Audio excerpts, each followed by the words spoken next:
Bab 1322. Kecewa. Setelah Mileye berhenti, dia dengan cepat mengaktifkan kekuatan Fova di tubuhnya, namun kekuatan Fova miliknya sendiri tidak dapat menghancurkan petir hitam itu. Mileye terkejut, dan dengan cepat mengeluarkan domain pedang. Pada saat yang sama, jiwa pedang yang kuat tiba-tiba menyelimuti tubuhnya. Petir itu dipotong-potong oleh domain pedang dan jiwa pedang. Tetapi pada saat ini, tubuhnya dipenuhi memar kekuatan yang luar biasa. Mileye menatap Tuan Putri ke-6 dengan ekspresi serius.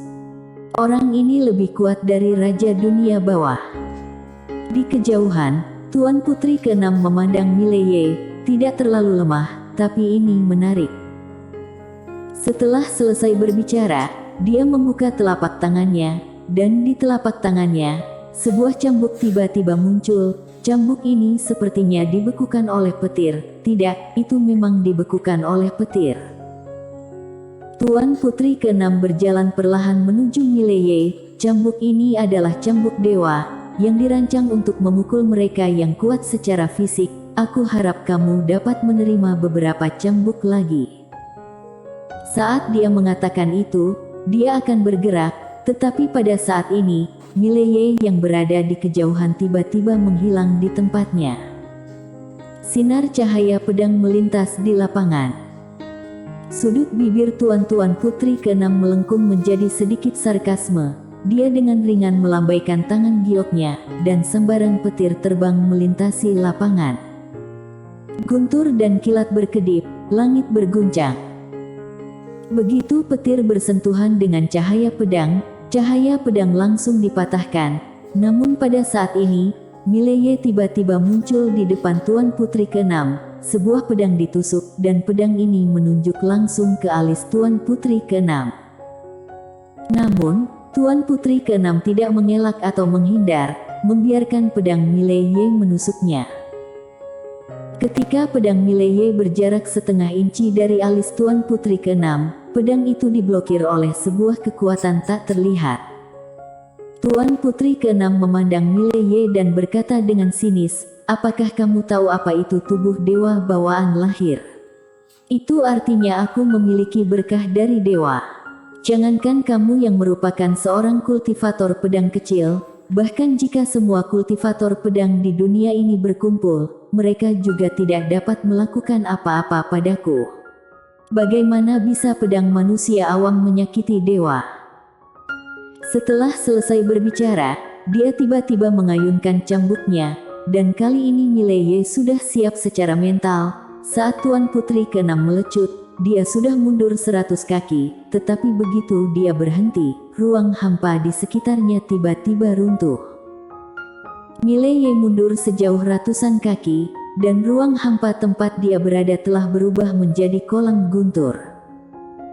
Pada saat ini, Tuan Putri ke-6 tiba-tiba melambaikan tangannya. Dengan lambaian ini, ruang hampa di depan Mileye tiba-tiba terkoyak oleh sambaran petir hitam. Sepotong cahaya pedang dan cahaya guntur meletus tiba-tiba. Mileye mundur seketika. Selama mundur, petir yang tak terhitung jumlahnya ditembakkan ke arahnya seperti pedang terbang. Setiap guntur dan kilat mengandung kekuatan yang dapat menghancurkan dunia. Jelas, Tuan Putri ke-6 ini ingin menghancurkan tubuh fisik Mileye secara langsung. Setelah Mileye berhenti, dia tiba-tiba mengepalkan tangannya, kemudian mengayunkannya ke depan. "Kamu sedang mencari kematian." Sebuah kekuatan yang kuat tiba-tiba meledak di depan Mileye. Dalam sekejap, seluruh bukit di lapangan langsung menjadi abu. Guntur dan kilat itu telah menghilang. Pada saat yang sama, Master Dunia Bawah di sekitar melangkah mundur dengan cepat, tetapi Tuan Putri ke-6 tidak mundur setengah langkah, dan kekuatan itu menghilang tanpa suara begitu mendekati dirinya. Tuan Putri ke-6 memandang Mileye dan saat berikutnya, dia tiba-tiba menghilang di tempatnya. Pupil Mileye tiba-tiba menyusut di kejauhan, dan meraung, "Tekan!" Domain pedang tiba-tiba muncul di depan Mileye dan pada saat ini, sambaran petir tiba-tiba masuk ke dalam domain pedang. Raut wajah Mileye menjadi pucat dalam seketika. Saat ini, Tuan Putri ke-6 sudah berada di dalam domain pedang Mileye.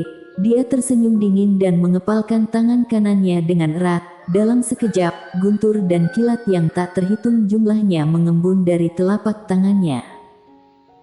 Mileye terkejut, buru-buru mundur dari domain pedang. Saat hendak mundur, Tuan Putri ke-6 sudah muncul di depannya. Terdapat sedikit sindiran, apakah akhirnya kamu mengetahui ruang hampa? Bukankah kamu? Pada saat ini, suara Tuan Putri ke-6 tiba-tiba berhenti. Karena entah kapan menara kecil ilusi muncul di atas kepalanya. Menara penjara alam. Mileye meraung dengan tiba-tiba, aturan Tao kembali.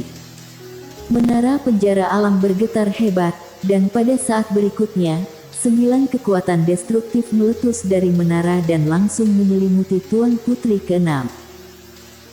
Tuan Putri ke-6 sedikit menyipitkan matanya, dia tiba-tiba melepaskan telapak tangannya, dan petir yang tak terhitung jumlahnya melesat ke langit, namun, petir itu tidak menghancurkan kekuatan menara penjara alam.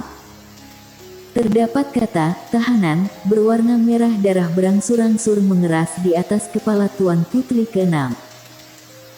Jejak kecemasan muncul di hati Tuan Putri ke-6, dia ingin menyerang lagi ketika Mileye tiba-tiba mengepalkan kedua tangannya, lalu membanting ke depan. Kamu sedang mencari kematian. Kitab Taoisme Seni Bela Diri.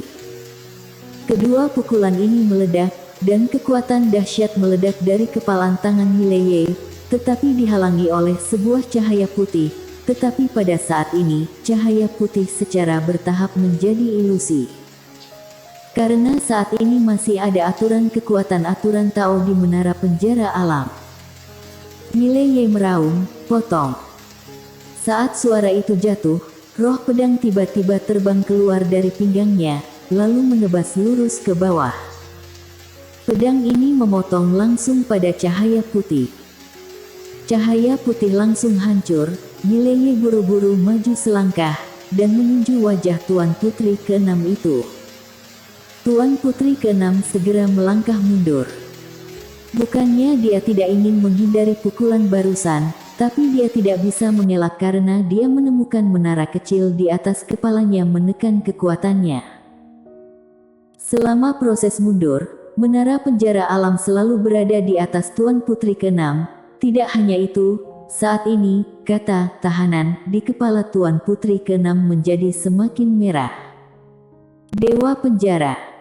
Pada saat ini, menara penjara alam ditambah 9 aturan Tao dengan paksa menekan Tuan Putri ke-6.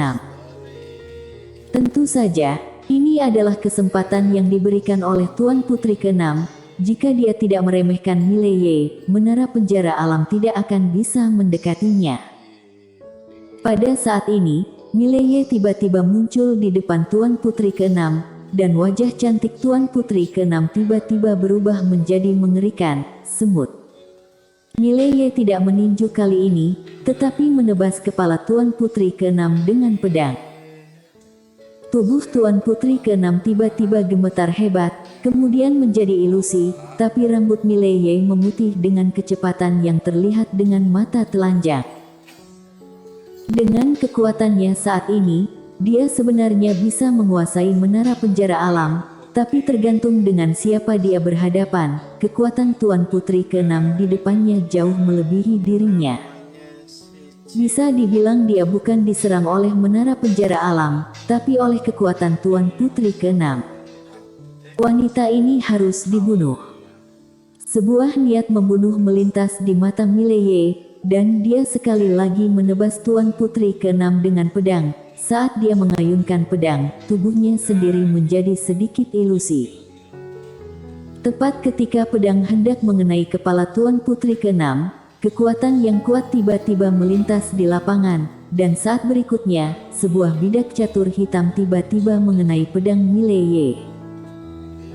Dalam sekejap, Mileye terbang keluar dengan pedangnya, dan pada saat yang sama, kekuatan 9 aturan Tao yang memenjarakan Tuan Putri ke-6 juga menghilang pada saat ini, dan menara penjara alam langsung diserang dengan keras. Tuan Putri ke-6 kembali normal. Tidak jauh, Jemno menoleh untuk melihat, seorang pria paruh baya perlahan-lahan mendekati jarak ratusan kaki di sebelah kanan. Pria paruh baya itu mengenakan jubah hitam, dan di jubah itu dicat dengan warna hitam, dan di tangannya sedang memegang cori. Kaisar Mingyin. Kepala Kaisar Hantu 10 Penjuru. Di belakang Kaisar Mingyin, masih terdapat 9 orang, dan 9 orang ini adalah 9 orang yang tersisa dari Kaisar Hantu 9 Penjuru. Di samping, Jemno terdiam. Master dunia bawah telah datang, setidaknya cukup lengkap. Sekarang benar-benar sudah sangat gawat. Jemno menghela napas dengan suara rendah, dan dia melirik Mileye di kejauhan. Awalnya, dia sedikit membenci Mileye, tapi sekarang dikhawatirkan akhir orang ini akan lebih buruk darinya. Lagi pula, kebencian Tuan Putri ke-6 dari Daoting terhadap Mileye sangat kuat. Di kejauhan, Mileye menarik napas dalam-dalam. Kali ini, tidak hanya rambutnya menjadi pucat, tetapi bahkan wajahnya sudah menua. Mileye merasa sedikit tidak terima. Hanya tersisa sedikit lagi. Sedikit lagi dia bisa membunuh wanita itu.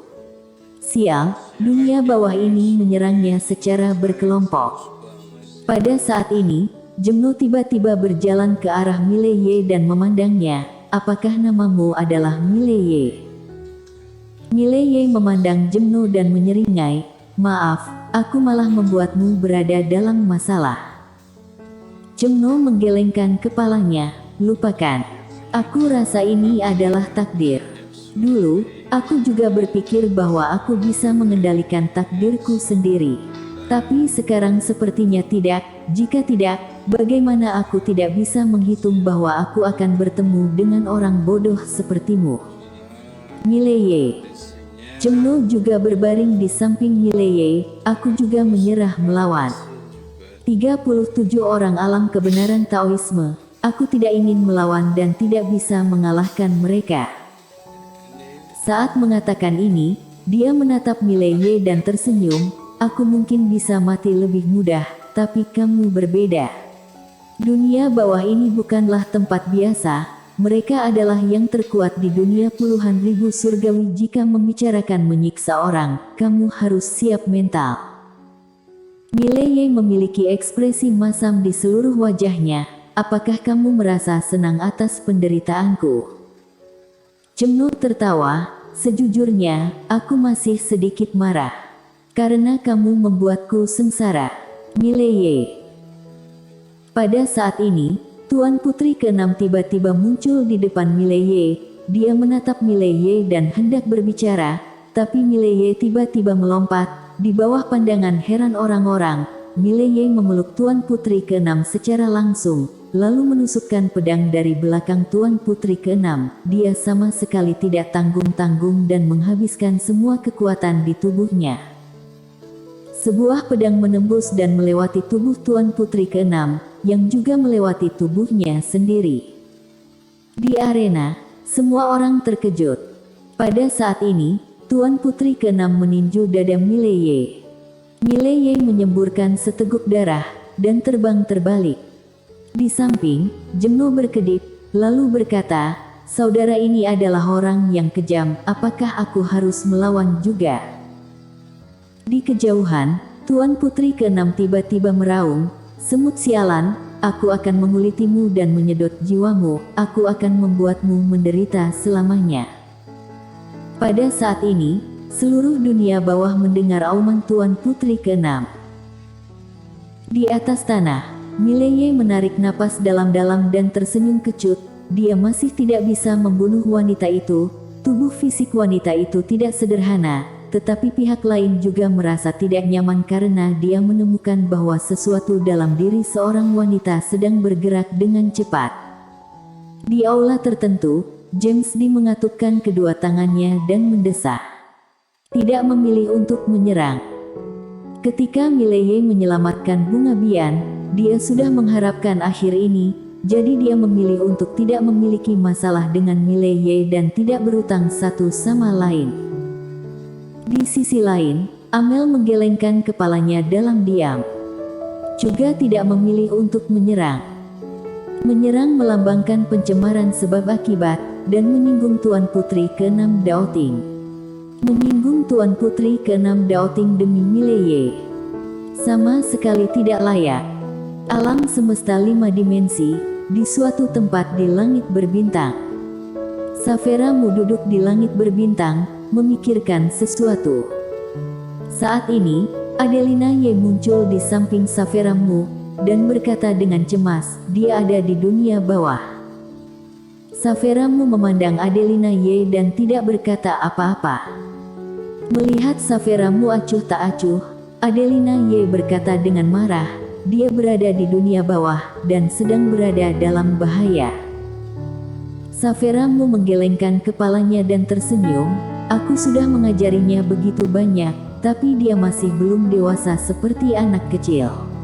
Serakah, terlalu tidak tahu diri, aku telah mengatakan padanya, bahkan aku sendiri juga tidak ingin memprovokasi dunia bawah, tapi dia tetap pergi untuk mendapatkan kitab Taoisme.